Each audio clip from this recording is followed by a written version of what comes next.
በስመ አብ ወወልድ ወመንፈስ ቅዱስ አሐዱ አምላክ አሜን። የተወደዳችሁ የልዑል እግዚአብሔር ቤተሰቦች የእናታችን የቅድስት ድንግል ማርያም የአስራት የቃል ኪዳን የበረከት ልጆች የጻድቃን የሰማዕታት ወዳጆች በወደደንና ባፈቀረን በልዑል እግዚአብሔር ፍጹም ሰላም እላችኋለሁ። እንደምን ዋላችሁ? እንደምን ለይሳ ደረሳችሁ? አሜን። እንደ ኃጢአታችንና እንደ በደላችን ብዛት ሳይሆን እንደ ምሕረትና እንደ ቸርነቱ ተመልክቶ እስከዚህ ሰዓት ያደረሰን የአባቶቻችን አምላክ ልዑል እግዚአብሔር ስሙ የተመሰገነ ይሁንልን። እርሱን ጠርተን እርሷን የማንተዋት ንጽሕተ ንጹሐን ቅድስተ ቅዱሳን ቅድስት እናታችን ድንግል ማርያም ዘላለማዊ ስሟ የተመሰገነ ይሁንልን። እንግዲህ እንደ እግዚአብሔር አምላካችን መልካምና በጎ ፍቃድ ዛሬ የምንማማረው የ2018 ዓመተ ምህረት ጾመ ነቢያት ወይም ደግሞ የገና ጾም መቼ ይገባል፣ መቼ ይፈታል፣ እንዲሁም ደግሞ ይህንን ጾም ስለምንድን ነው የምንጾመው የሚለውን እንደ እግዚአብሔር አምላካችን መልካምና በጎ ፍቃድ ዛሬ አጠር አድርገን እንማማራለን። እንግዲህ የሚያስተምረን እግዚአብሔር ነው፣ የሚመክረን እግዚአብሔር ነው፣ የሚገስጸን እግዚአብሔር ነው። እርሱ በመካከላችን ተገኝቶ የጎደለውን አሟልቶ የተጣመመውን አቃንቶ በአፈ መላእክት አርሞ ያስተምረን ይመክረን ይገስጸን ዘንድ የእርሱ መልካምና በጎ ፍቃዱ ይሁንልን። የእናታችን የንጽሕተ ንጹሐን የቅድስተ ቅዱሳን የቅድስት እናታችን የድንግል ማርያም ምልጃ ተረዳይነቷ በረከቷ ሁሉ በሁላችን ላይ ይደርብን። እንግዲህ ወደ ዛሬ ትምህርታችን ስንገባ ታዲያ ጾመ ነቢያት ወይም ደግሞ ገና ጾም መቼ ይገባል እንዲሁም ደግሞ መቼ ይፈታል የሚለውን ከመመልከታችን አስቀድሞ ጾም ማለት በራሱ ምን ማለት ነው የሚለውን ልናውቅ ያስፈልጋልና ስለ ጾም ምንነት ከብዙ በጥቂቱ አጠር አድርገን እንመለከታለን። እንግዲህ ጾም ማለት ምን ማለት ነው ስንል ጾም ማለት ከእህልና ከውሃ እንዲሁም ደግሞ ከስጋ ፍቃድ ጾሙ እስኪፈጸም ድረስ መተው ማለት ነው። ጾም ማለት በጾም ወቅት ስጋ ነክ ምግቦችንም ሆነ ወተትን፣ ቅቤን የመሳሰሉትን የምግብና የመጠጥ አይነቶችን መለወጥ ብቻ ሳይሆን የምንወደውን የስጋ ፍላጎት ስለ እግዚአብሔር ብለን መተው ነው። ልብ በሉ ወገኖቼ፣ ምግብና መጠጥን ወይም ደግሞ የምግብ አይነቶችንና የመጠጥ አይነቶችን መለወጥ ብቻ አይደለም ጾም ማለት። የምንወደውን የስጋ ፍላጎት ስለ እግዚአብሔር ብለን መተው ነው ጾም ማለት። ራስን መግዛት በክርስቲያናዊ ሕይወት ውስጥ ትልቅ ዋጋ እንዳለው ሁሉ አንድ ሰው የስጋ ፍላጎቱን ወይም ደግሞ የዓለም ምኞቱን ትቶ እግዚአብሔርን እያሰበ የሚጾም ከሆነ ጾሙ በፈጣሪ ዘንድ ተቀባይነት አለው። አለበለዚያ ግን ሰው ይህንን ጾም ስለ ጾመ የሚጾም ከሆነ ቤተ ክርስቲያን ጾሙ ስላለች ብቻ የሚጾም ከሆነ ጾሙ ተቀባይነት ላይኖረው ይችላል። ጾሙ ተቀባይነት የሚኖረው አንድ ሰው ከልቡ ሆኖ የዓለም ምኞቱን የሥጋ ፍላጎቱን ትቶ እግዚአብሔርን እያሰበ የሚጾም ከሆነ ጾሙ በፈጣሪ ዘንድ ተቀባይነት አለው ማለት ነው። ጾም ለእግዚአብሔር ያለንን ታዛዥነት የምንገልጽበት የፍቅር መግለጫችን ነው። ስለዚህ ይህንን ጾመ ነቢያትን ወይም ደግሞ የገና ጾምን ስንጾም ከልባችን ሆነን እውነተኛውን ጾም ልንጾም ያስፈልጋል። የትኛው ነው እውነተኛው ጾም ስንል ዓይናችን ልጾም ያስፈልጋል። ከምን ካልን ክፉ ነገርን ከማየት። ጆሮአችን ልጾም ያስፈልጋል። ከምን ካልን ክፉ ነገርን ከመስማት። አፋችን ልጾም ያስፈልጋል። ከምን ካልን ከመሳደብም ሆነ ክፉ ነገርን ከማውራት። እጃችን ልጾም ያስፈልጋል። ከምን ካልን ከመስረቅም ሆነ ሰውን ከመደብደብ። እግራችንም ልጾም ያስፈልጋል። ከምን ካልን ከኃጢአት ቦታዎች ከመሄድ፣ ለምሳሌ ከጭፈራ ቤት ከዳንኪራ ቤቶች ከመሄድ ልጾም ያስፈልጋል እንጂ በእጃችን ሌላ ነገርን እየሰራን በሆዳችን ብቻ የምንጾም ከሆነ ጾማችን ጥቅም የለውም ወገኖቼ። በሆዳችን ብቻ አይደለም መጾም ያለብን። በሆዳችን ብቻ ሳይሆን መላ ሐዋሳቶቻችን ሊጾም ያስፈልጋል። በአጠቃላይ ክፉ ነገርን ከማድረግ ወደ ክፉ ነገሮች ቦታዎች ከመሄድ ሁሉ ሊታቀብ ያስፈልጋል። ሁላችንም በተሰበረ ልብ ሆነን ይህንን ታላቁን ጾመ ነቢያትን ወይም የገና ጾምን ልንጾም ያስፈልጋል። ሊቃውንት አባቶቻችን ስለ ጾም ምንነት በፍትሕ መንፈሳዊ ላይ እንደተረጎምልን ጾም ማለት ለተወሰኑ ሰዓታት ከእህልና ከውሃ እንዲሁም ደግሞ ለተወሰኑ ዕለታት ወይም ሳምንታት ደግሞ ስጋን ደስ ከሚያሰኙ ስጋን ከሚገነቡ ምግቦች መከልከል ነው ይላሉ ሊቃውንት አባቶቻችን ጾምን ሲተረጉሙልን ማለት ነው። ልብ በሉ ወገኖቼ። ስለዚህ በመሰረቱ የጾም ዋነኛ ዓላማው የስጋ ፍቃድን ለነፍስ ፍቃድ ማስገዛት መቻል ነው። ልብ በሉ። የስጋ ፍቃድ ምንድን ነው? የስጋ ፍቃድ መብላት ነው፣ መጠጣት ነው፣ መደሰት ነው፣ መስከር ነው፣ መዘሞት ነው። የነፍስ ፍቃድስ ምንድን ነው? መጾም፣ መጸለይ ነው፣ ከእግዚአብሔር ጋር አንድ መሆን ነው የነፍስ ፍቃድ። ስለዚህ የስጋ ፍቃዳችንን ገድለን ስጋችንን ለነፍሳችን ማስገዛት ነው የጾም ዋነኛ ዓላማው ማለት ነው። ይህን እንድናደርግ ደግሞ እርሱ አምላካችን ይርዳን። ስለዚህ በዚህ በጾም ወቅት ላይ አንዳንድ ሰዎች የዓሣ ሥጋ ይበላል አይበላም፣ ይሄ ይጠጣል አይጠጣም፣ ይሄ ይበላል አይበላም እያሉ ይጨቃጭቃሉ። የጾምን ዋነኛ ዓላማ ብናውቀው ይበላል አይበላም ውስጥ አንገባም ነበረ። ለምን ካልን ዋነኛ ዓላማው የሥጋ ፍቃድን ለነፍስ ፍቃድ ማስገዛት ነው ብለናል። ይህ ማለት ለሥጋ የሚጠቅሙ የሚበጁ ነገሮችን ሁሉ መከልከል ነው። ሥጋችን የሚፈልጋቸው ነገሮች ሁሉ ከልክለን ነፍሳችን የምትፈልገው ነገር መስጠት ነው። ሥጋችን ምን ይፈልጋል? መብላት መጠጣት። ስለዚህ መብላት መጠጣትን መቀነስ መተው ነው፣ ወይም ደግሞ ሥጋን የሚገነቡ ነገሮችን መተው ነው። ለምሳሌ የዓሣ ሥጋ ይበላል አይበላም እያለ የሚጨቃጨቅ ሰው መብላቱን ነው የሚፈልገው ማለት ነው እንጂ ሥጋችንን ማድከም ከሆነ ያ የዓሣ ሥጋ ሥጋችንን የሚገነባ ከሆነ ለምን ይበላል? ሌሎችም ንጥረ ነገር ያላቸው ሥጋችንን የሚጠቅሙ ነገሮችን የሚገነቡ ነገሮችን መከልከል መተውን ያለብን እንጂ ቅቤ፣ ሥጋ የመሳሰሉትን ነገሮች ብቻ አይደለም። መዝሙረኛው ልበ አምላክ ቅዱስ ዳዊት ሲናገር እንዲህ ይላል በመዝሙሩ ላይ ሥጋዬ ቅቤ ከማጣት የተነሳ ከሳ፣ አጥንቶቼም ደከሙ ይላል። ልብ በሉ። በጾም ብዛት የተነሳ ሥጋዬ ቅቤ ከማጣት የተነሳ ከሳ ይላል መዝሙረኛው ልበ አምላክ ቅዱስ ዳዊት። ስለዚህ ልክ እንደርሱ ነው ጾምን ማድረግ ያለብን። ለሥጋችን የሚጠቅሙ ነገሮችን ሁሉ ከልክለን ሥጋችንን ልናደክም ያስፈልጋል ማለት ነው። እንግዲህ ስለ ጾም ምንነት ከብዙ በጥቂቱ አጠር አድርገን ይህችን ከተመለከትን ዘንዳ ወደ ዛሬው ርዕሳችን ስንገባ ጾመ ነቢያት ወይም ደግሞ የገና ጾም መቼ ይገባል፣ መቼ ይፈታል፣ ስለምን ይጾማል የሚለውን ስንመለከት የዘንድሮ የ2018 ዓመተ ምህረት ጾመ ነቢያት ወይም ደግሞ የገና ጾም ህዳር 15 ቀን ሰኞ ይጀምራል። ታኅሳስ 29 ቀን ይፈታል። ልብ ልንል የሚያስፈልገው ነገር ግን ብዙ ሰዎች በየዓመቱ ስለሚጠይቁ እኛም ለማስታወስ ያህል ነው የምናስተምረው እንጂ ጾመ ነቢያት ወይም የገና ጾም የሚገባበት ቀን በየትኛውም ዓመት ላይ ቢውል ህዳር 15 ቀን ነው የሚገባው። በየትኛውም ዓመት ላይ ቢውል ማለት ነው። የሚፈታው ደግሞ በዘመነ ማርቆስ፣ በዘመነ ሉቃስ፣ በዘመነ ማቴዎስ ሲሆን ታኅሳስ 29 ቀን ይፈታል። በሦስቱ ወንጌላውያን ዘመን ማለት ነው። የዘንድሮ ዘመነ ማርቆስ ስለሆነ 2018 ዓ ም ታኅሳስ 29 ቀን ይፈታል ማለት ነው።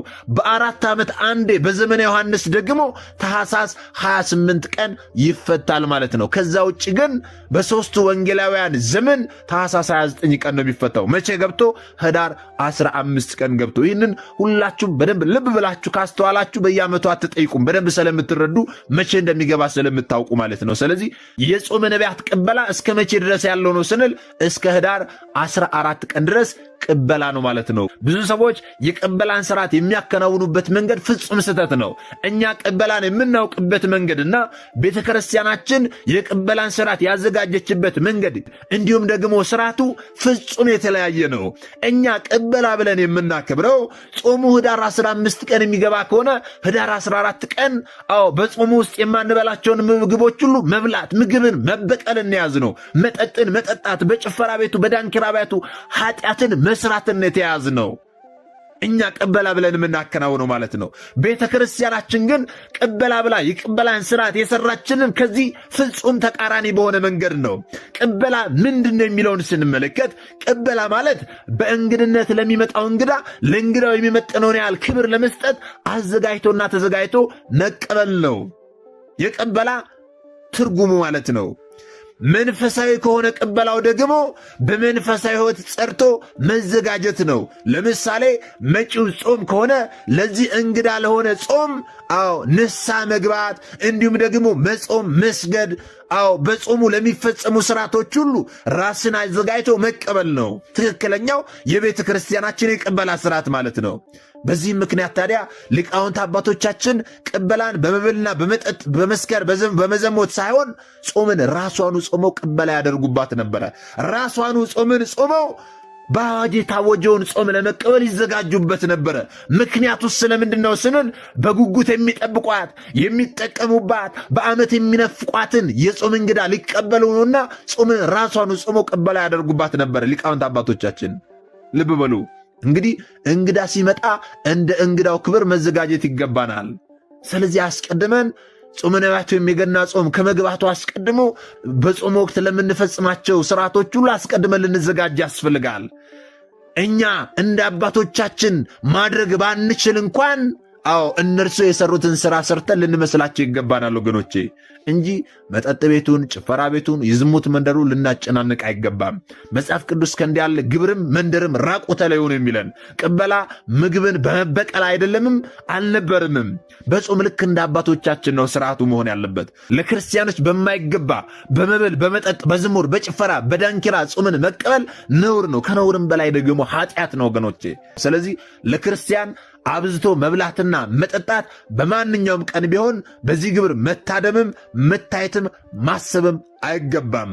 በክርስቶስ ደም የከበረን ሰውነት በዝሙት በስካር በጭፈራ በእንዲህ ያለ ግብር ማቆሸሽ የአሕዛብ ሥራ ነው እንጂ የክርስቲያን ሥራ አይደለም፣ ተገቢ አይደለም። ስለዚህ ከእንዲህ ያለ ግብርም መንደርም ልንርቅ ያስፈልጋል። ታዲያ ክርስቲያኖች ቅበላቸው እንዴት ነው መሆን ያለበት የሚለውን ስንመለከት ክርስቲያኖች ቅበላቸው በየደብሩና በየገዳሙ ሱባኤ በማሰብ ንስሐ በመግባት የበደልነውን በመካስ የቀማነውን በመመለስ በፊት ከሚበላውና ከሚጠጣው ቀንሶ በመጠን ብቻ ሳይሆን በአይነትም ጭምር ቀንሶ ለመጪው ጾም መዘጋጀት ትክክለኛው የቅበላ ስርዓት ይህ ነውና ይህን እንድናደርግ እርሱ አምላካችን ይርዳን ወገኖቼ። ስለዚህ አሁን አስቀድመን ይህን አስተምሮ ተማመረናል። ስለ ቅበላው ስርዓትም አውቀናል። ጾመ ነቢያትም መቼ እንደሚገባ አውቀናል። ስለዚህ ህዳር 15 ቀን ጾሙ የሚገባ ከሆነ እስከ ህዳር 14 ቀን ድረስ የቅበላውን ስርዓት ሁላችንም ልናከናውን ያስፈልጋል ወገኖቼ። የበደልነውን ክሰን የቀማነውን መልሰን የበደልነውን ብቻ ሳይሆን የበደለንም ጭምር ይቅር ብለን ሄደን ይቅርታ ጠይቀን ንጹሕ ልንሆን ያስፈልጋል። በንስሐ ውሃ ታጥበን በውስጣችን ቂም በቀል ካለን ቂም በቀላችንን አውጥተን በንስሐ ውሃ ታጥበን ንጹሕ ልንሆን ያስፈልጋል። አለበለዚያ ከነ እድፋችን ከነ ቆሻሻችን ከነ ኃጢአታችን ሆነን ብንጾም ብንጸልይ ጾም ጸሎታችን ተቀባይነት ላይኖረው ይችላል። ጾም ጸሎታችን ተቀባይነት እንዲኖረው ድካማችን ፍሬ እንዲያፈራ ከፈለግን አስቀድመን እስከ ህዳር 14 ቀን ድረስ የንስሐ አባቶቻችንን አናግረን ንስሐ ልንገባ ያስፈልጋል። ንስሐ ገብተን በንስሐ ውሃ ታጥበን ንጹሕ ሆነን ይህንን ጾመ ነቢያትን ወይም ደግሞ የገና ጾምን ልንጾም ያስፈልጋል። እንግዲህ ስለ ጾም ምንነትና ስለ ቅበላው ስርዓት ከብዙ በጥቂቱ ከተመለከትን ዘንዳ ጾመ ነቢያትን ስለምንድን ነው የምንጾም የሚለው ልናውቅ ያስፈልጋል። እንግዲህ ይህ ጾም ከቤተ ክርስቲያናችን የአዋጅ አጽዋማት መካከል አንዱ ነው። ቅድስት ቤተ ክርስቲያናችን 7 የአዋጅ አጽዋማትን ደንግጋልናለች። ማንኛውም ክርስቲያን ሊጾመው ይገባል ብላ ማለት ነው። ከነዚህ ከ7ቱ የአዋጅ አጽዋማት መካከል አንዱ ጾመ ነቢያት ነው። እንግዲህ ነቢያት የጌታችንን የመድኃኒታችንን የኢየሱስ ክርስቶስን መውረድ መወለድ በትንቢት መነጽር እየተመለከቱ የጾሙት ታላቅ ጾም ነው። ዛሬም እኛ ክርስቲያኖች ታዲያ የአባቶቻችንን ፈለግ ተከትለን በጾምና በጸሎት ወቅቱን በማሳለፍ ጌታችን መድኃኒታችን ኢየሱስ ክርስቶስ ራሱን ዝቅ አድርጎ ወደ ዓለም መምጣቱንና የዓለም ቤዛ መሆኑን የምናስብበት ታላቅ ጾም ነውና ለዚህ ነው ይህንን ታላቅ ጾም የምንጾመው ማለት ነው። ልብ በሉ ወገኖቼ፣ ይህ ጾም ታዲያ የተለያዩ ስያሜዎች አሉት። ጾመ ነቢያት ይባላል፣ ጾመ ማርያም ይባላል፣ ጾመ አዳም ይባላል፣ ጾመ ፊልጶስ ይባላል። እነዚህ ስያሜዎች ለምንድን ነው ለዚህ ጾም የተሰጡት የሚለውን ደግሞ ልናውቅ ያስፈልጋል። የመጀመሪያው ጾመ አዳም ይባላል ብለናል። ጾመ ነቢያት ለአዳም የተነገረው ትንቢት የሚጠበቀው ሱባኤ እንደደረሰ የሚያበስር በመሆኑ ጾመ አዳም ይባላል። አዳም ቢበድልም ንስሐ ገብቶ በማልቀሱ ከልጅ ልጅ ተወልጄ አድንሃለሁ ብሎ የተነገረው ተስፋ መድረሱን ሚስጥረ ሥጋዌ እውን ሊሆን መቃረቡን የሚያስረዳ ጾም ነውና ጾመ አዳም ተብሎ ይጠራል ማለት ነው። እንደዚሁም ደግሞ ጾመ ነቢያት ይባላል። ለምንድን ነው ጾመ ነቢያት ተብሎ የተሰየመው ስንል ነቢያትም የሚስጥረ ሥጋዌ ነገር ተገልጦ ስለታያቸው ክርስቶስ ለሰው ልጅ የሚከፍለውን የፍቅር ዋጋ በትንቢት ተመልክተው ጾመውታልና ጾመ ነቢያት ይባላል ማለት ነው። ይህ ጾም የራቀውን አቅርቦ የረቀቀውን አጉልቶ ስላሳያቸው እስከ ሞት ድረስ ቢደበደቡም ከመከራው ጽናት የተነሳ ዋሻ ለዋሻ ቢንከራተቱም የፍየል ሌጦ ለብሰው ቢዞሩም የተስፋው ቃል ሁሉን አስረስቷቸው ከትንቢቱ ባለቤት ጋር በመንፈስ ተዋህደው አልፈዋል ማለት ነው። ስለዚህ ይህ ጾም ጾመ ነቢያት ተብሏል ማለት ነው። በተጨማሪም ደግሞ ይህ ጾም ጾመ ሐዋርያትም ይባላል። ለምንድነው ጾመ ሐዋርያት የተባለው ካልን ደግሞ ሐዋርያት ምን ሰርተን የክርስቶስን ልደት እንቀበለው ብለው ይህንን ጾም ስለ ጾሙት ጾመ ሐዋርያትም ተብሎ ይጠራል ማለት ነው። በተጨማሪም ደግሞ ይህ ጾም ቅድም ምን ይባላል ብለናል? ጾመ ማርያም ይባላል ብለናል። ለምንድነው ጾመ ማርያም የተባለው ካልን ጾመ ነቢያት እመቤታችን ቅድስት ድንግል ማርያምም ወልደ አብን ጸንሼ ምን ሰርቼ እወልደዋለሁ በማለት ጾመዋለችና ጾመ ማርያም ይባላል። ይህንን ያለችው ግን በመደነቅ ነው። አንድም ደግሞ በትህትና ነው። አንድም ደግሞ ቀደምት አባቶቿ ነቢያት ሲጾሙ ታይታ ይህንን ጾም ጾመዋለች ማለት ነው።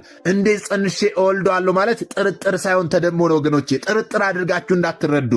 ይህ ነገረ ልደቱን አይመረመርነት የሚገልጽ ነው እንጂ ጥርጥር አይደለም። በሌላ በልኩ ደግሞ ትህትና ነው ወገኖቼ። እግዚአብሔር አምላክ ቅድስናዋን አይቶ በብስራተ መልአክ አማካኝነት ክርስቶስን እንደምትወልድ ቢነግራትም የትህትና እናት ናትና ምን ሰርቼ የሰማይና የምድርን ፈጣሪ እችለዋለሁ ስትል መብርሃን ድንግል ማርያም ይህንን ጾም ጾመዋለችና ጾመ ማርያም ተብሎ ይጠራል ማለት ነው። እንዲሁም ደግሞ ይህ ጾም ጾመ ፊልጶስ ተብሎ ይጠራል። ለምንድን ነው ጾመ ፊልጶስ የተባለው ስንል ሐዋርያው ቅዱስ ፊልጶስ በአረማውያን ዘንድ ገብቶ ሲያስተምር በሰማዕትነት ሲሞት አስክሬኑ ከደቀ መዛሙርቱ ስለተሰወረ እግዚአብሔር የተሰወረውን የመምህራቸውን አስክሬን እንዲገልጽላቸው ከኅዳር 16 ቀን ጀምሮ ሲጾሙ በሦስተኛው ቀን የመምህራቸው አስክሬን ቢመለስላቸውም ጾሙን ግን እስከ ልደት ድረስ ቀጥለውታል። ስለዚህ ይህ ጾም ጾመ ፊልጶስ ተብሎ ይጠራል ማለት ነው። ጾምን ትእዛዝ ስለሆነ ብቻ ሳይሆን የፍቅርና የበረከት ምንጭ በመሆኑ ጭምር ደስ እያለን ብንጾመው ከቅዱሳኑ በረከት ረድኤትን እናገኛለን። የቅዱሳኑ በረከት በሁላችን ላይ ያድርብናል። ስለዚህ ይህንን ጾም ቤተ ክርስቲያናችን ጾሙ ስላለችን ብቻ ሳይሆን ከልባችን ሆነን ለምን እንደምንጾም አውቀን ልንጾም ያስፈልጋል ማለት ነው ወገኖቼ። ይህንን የተማርነውን ደግሞ ላልተማሩት ወንድሞቻችን ልናስተምር ያስፈልጋል። ምክንያቱም ይህ መንፈሳዊ ግዴታችን ነው። እኛ የተማርነውን አስተምረን ቢሆን እኛ ያወቅነውን አሳውቀን ቢሆን ኖሮ ማንም ሀብተ ወልድና ስመ ክርስትና ሰጥታ ማኅተብ በአንገቱ ላይ ካሰረችበት ከቅድስት ቤተክርስቲያን ወጥቶ ወደ ሌሎች ሃይማኖት ተቋማት ባልሄደ ባልገባ ነበር።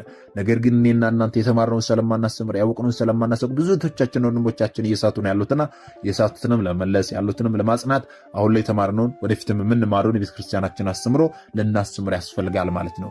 እኛ ቤተክርስቲያናችንን ባወቅናት ልክ ሌሎች እንዲያውቋት፣ እኛ በተረዳናት ልክ ሌሎች እንዲረዷት ባገኘነው አጋጣሚ ሁሉ ልናስተምር ያስፈልጋል። ለምሳሌ በስራ ቦታ፣ በመንገድ ላይ፣ በትምህርት ቤት፣ በካፌ፣ በተለያዩ ቦታዎች ላይ ቁጭ ብለን የምናውቃትን ነገር ሁሉ በውይይት መልክ ልናስተምር ያስፈልጋል። ለምሳሌ ጾመ ነቢያት ወይም የገና ጾም መቼ ነው የሚገባው፣ ለምንድን ነው የሚጾመው እያሉ ይጠይቃሉ። ሰዎች ጓደኞቻቸውን፣ ወንድሞቻቸውን ይጠይቃሉ።